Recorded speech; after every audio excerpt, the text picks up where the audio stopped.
السلام عليكم ورحمة الله وبركاته. بيجو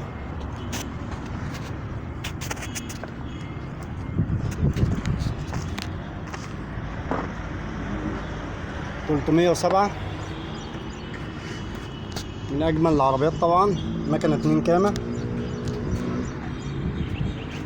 العربية هنعمل لها صيانة سيركاتينا، سنتر هوا،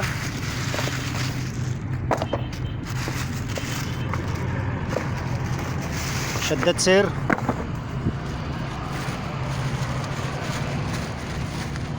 أربع بيجوهات،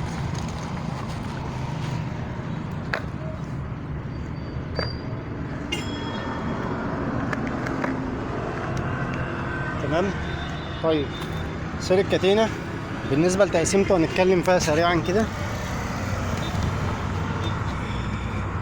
هترفع البستم رقم 1 فوق، هي سهلة بفضل الله يعني، وهتجيب مسمارين 13، وفي هنا خرمين صغيرين في قلب الترس بتاع الكامة بتاعت الشكمان، وخرم تاني في ترس الكامة بتاعت البنزين، وفي قلب وش السلندر هتلاقي فيه خرم كده، يعني مجرد ما تركب المسمار ده اهو، هو ده السنتر بتاعك او الزرجينة بتاعتك هنا وهنا.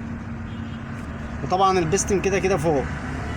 ده طبعا سير الكاتينة ده يا جماعة مهم جدا، لان سير الكاتينة ده لما بيتقطع بيقدم مشاكل كتير جدا جدا ما عادش حد حملها الايام دي، فلازم تغير سير الكاتينة كل فترة وتهتم بصيانة العربية.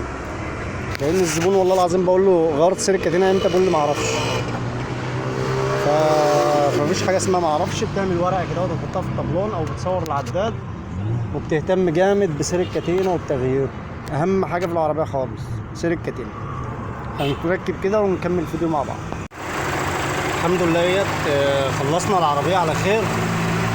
سير الكاتينة والبيجوهات وفلتر الهواء والشداد بتاع السير ده تشيك كامل يا جماعة.